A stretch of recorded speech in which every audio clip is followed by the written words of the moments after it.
Hello everybody, so I'm inspired to share with you today the thought of wrongness, or the fallacy in wrongness has come to mind, especially since my mind has been entertaining thoughts of a brother potentially being wrong, and it calls for healing and calls for forgiveness. It calls for the willingness to see something different whenever we see something wrong in a brother or an error in a brother. Whenever we see an error in a brother, we are actually choosing for the separation. We are experiencing the separation of the perceptual world whenever we think someone's wrong. Whenever we think someone's wrong, we've taken a position. We've separated ourselves out of the whole. As a part of the whole, we take a position and place something outside of us that it's wrong. We say it's wrong. And it is a very subtle or not so subtle effort of the ego to create this experience of duality and separation. In order to have a perception of right and wrong, you need two: what's being perceived and the perceiver. So if I perceive an error in my brother, then I'm perceiving myself as separate from my brother or different from my brother. I had not seen the wholeness of everything. And so the Holy Spirit is wholeness. So the Holy Spirit doesn't see a world of duality, doesn't see a world of right or wrong. A Course in Miracles says, if you point out the errors of your brother's ego, you must be seeing through yours, because the Holy Spirit does not perceive his errors. If you perceive errors in your brother, then you must be perceiving through your ego. If you see separation, then it must be that you're seeing through the filters of separation. No one could be wrong. Everything's perfect. A Course in Miracles says all things work for good. So even when there's an appearance that someone's wrong, that appearance is still perfect. There's still innocence there. The innocence isn't lost or gone. But the mind tends to focus on the form or on the purpose or the person and judges against it, so that in some subtle way, the ego, or not so subtle way, the ego, the separate identity, can feel either better or no more. And this is funny because it shows up, and there's nothing wrong with that if it comes up. Sometimes, certainly in my experience, I find wrongness in my partner. Those thoughts come to mind, and they come up for the healing in my mind, which is your mind, which is a whole mind, which is one mind, which is being healed. So there's nothing necessarily wrong with that when it happens, but it does happen, and we see it happen oftentimes where we think potentially that a Course in Miracles teacher is better than another Course in Miracles teacher, or one position in favor of one course. There's different editions of A Course in Miracles and different publications. You see a lot of times, even myself included, is taking a position of which one's better, which one's right. All of that is division. All of it is right. And there's freedom with that. All of it is right. Everything is right.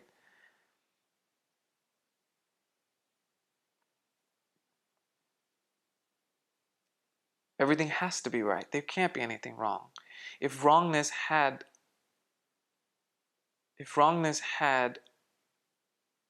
an independent reality, then everything that we're aiming for would be false, would be untrue.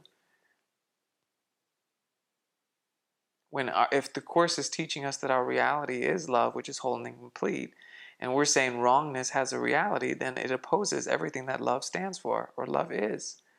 So it must be that when we see wrongness, we have a perceptual error, because we believe ourselves to be in a perceptual world where there is more than one. There's two. There's me and there's you and you. And if I see you and I think you're wrong, I've bought into the idea of two-ness, and there's bound to be suffering, always bound to be suffering. because I'm believing myself to be in the perceptual world. From the perspective of spirit, everything's perfect and always is, always has been, and always will be. There isn't a separation of parts. There isn't a separation of parts in the world put aside as right and wrong, better or worse. And there's nothing wrong if that comes up. The difference is there's no claim, there's no identity found in the rightness or the wrongness. So it's not that the teaching is that we won't take action based on what happens. Doesn't mean that words don't come up in conversation. It doesn't mean that we don't express. This isn't a message of suppressing what we think is right or wrong. If we have thoughts about what's right or wrong, let them come up. But we don't have to claim them as true, and we don't have to claim them as ours, because they don't belong to us.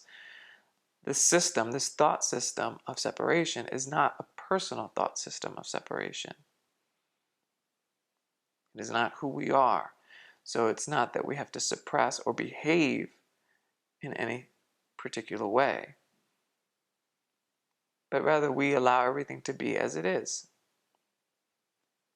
And we don't take the drama or the script of what's unfolding seriously.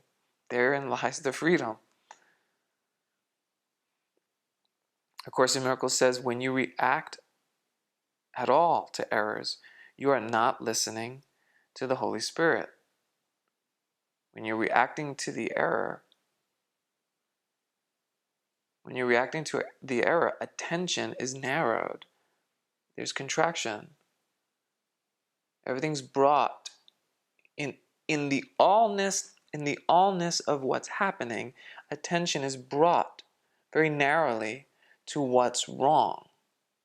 So it's withdrawn from the boundlessness that we are, from the boundlessness of spirit, is drawn to an error and saying, this is wrong. So when we find an error or we react to the error, that was how I felt. That was how I felt last night and this morning with my partner. Something had come up and something's in opposition with me. So we want to fight that. So when we react to that, then we're not seeing through spiritual eyes. We're not seeing through the spiritual vision that we are given, that is ours for the acceptance, which is the Holy Spirit's vision, which is that everything's perfect. It doesn't mean, again, that action or words won't be expressed, but the action or the words are expressed without any claim or righteousness to them. I want it my way, or this needs to be this way, or I can't be happy unless this happens, or you're wrong and I'm right. There's no claim to any of that. Nothing's taken as personal. It's not happening to me. My partner didn't do anything to me, despite the appearance of what seemed to come and go.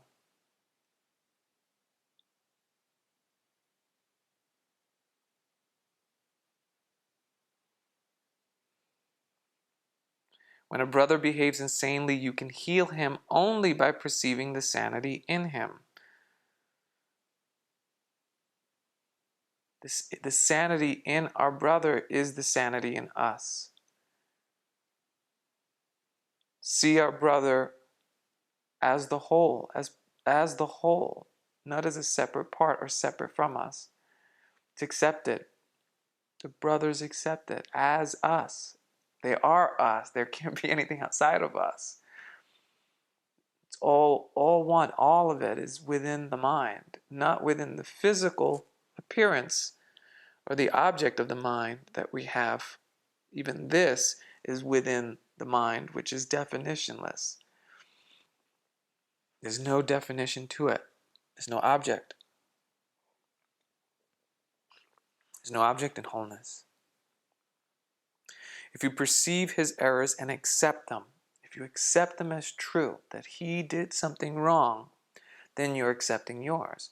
In other words, if you accept your brother's errors as he did something wrong, then it must be true that it's possible for you to do something wrong. It must be true if he can do something wrong, it must be true that I can do something wrong, which really means if he can be guilty, I can be guilty.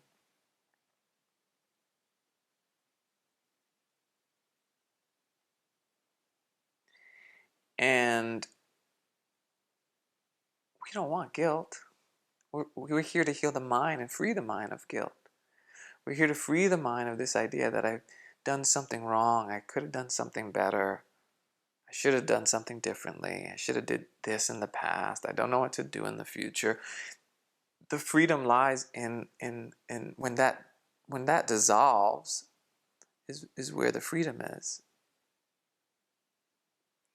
So we have to extend the freedom so that we can see that we are the freedom, so that we can recognize the freedom within ourselves. Our brother has to be free before we can be free. Or I shouldn't say our brother has to be free before we can be free. But when we free our brothers, we're becoming witness to the freedom that we are. When we extend forgiveness, we are forgiving ourselves. The Course says, you cannot correct yourself. It is impossible then for you to correct another. You cannot correct yourself. This character, Craig, cannot make Craig right. In other words, he can't fix Craig's problem. Craig is the problem. The character is the problem. And not problem in the sense that now the character has to do something about the character, but that is this misidentity as the character that obscures and hides the reality of heaven. So why would we think that if the character can't help the reality of my identity, or the character can't help, or the character's in the way, what makes us think that this character can actually help another character? A lot of times, and this is without judgment, but certainly having expressed and share, whether it's my blog or on Facebook,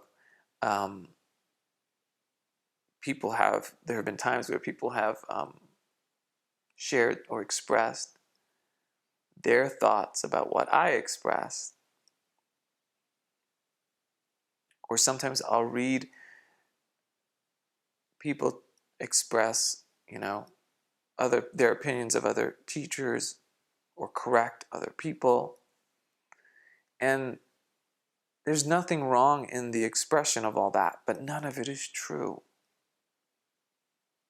None of it is true in the sense that there's no one right or wrong. Everything that's expressed has to be expressed by virtue of the fact that it is expressed. It must be that way.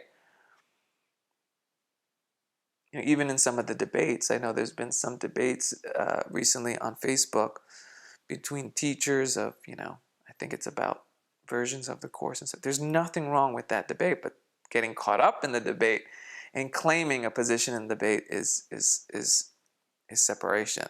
So the Course talks about above the battleground is simply seeing beyond the debate and seeing it like an orchestration or just movement, but not a personal movement, an impersonal movement that's just happening. We cannot correct ourselves, so we are not in a position to try and correct others, to think that we can. Your brother's errors are not of him any more than yours are of you. Accept his errors as real and you've attacked yourself. When we think our brother is wrong in any way, shape, or form, being whole, our brother is us, connected to us, so if he's wrong, then I've attacked myself. I've attacked myself. So this is really a lesson in opposing nothing. Opposing nothing. Therein lies the freedom. There's nothing to bump up against. In order to experience this body as a separate thing, or to experience oneself as this identity, one must come into contact or must bump up must bump up against something else. How else do we know that we're these bodies? Not that we are these bodies, but how else can we convince ourselves or fall into the trap of believing we are these bodies if we don't feel as we're these bodies? And we feel like we're these bodies when we oppose, we come into opposition with others.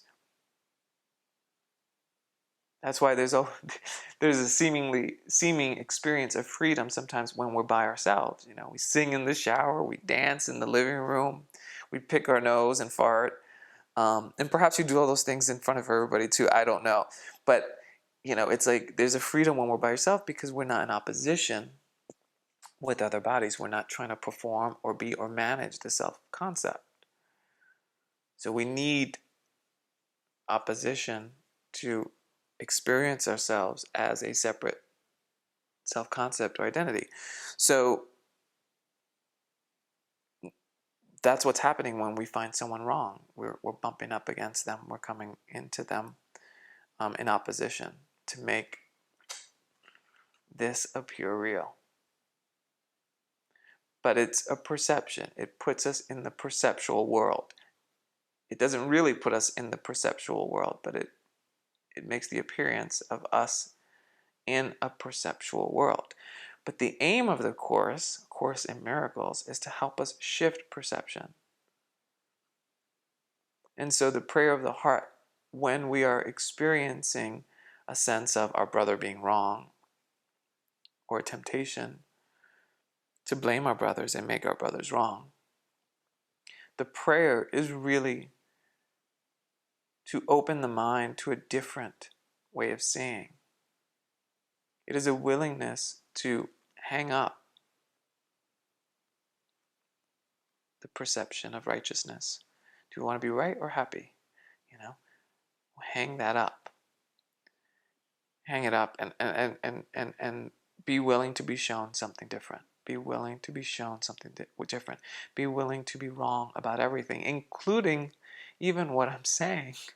Being willing to be wrong about everything I'm saying. And I do understand that even this idea that no one is wrong is a position. That's a position.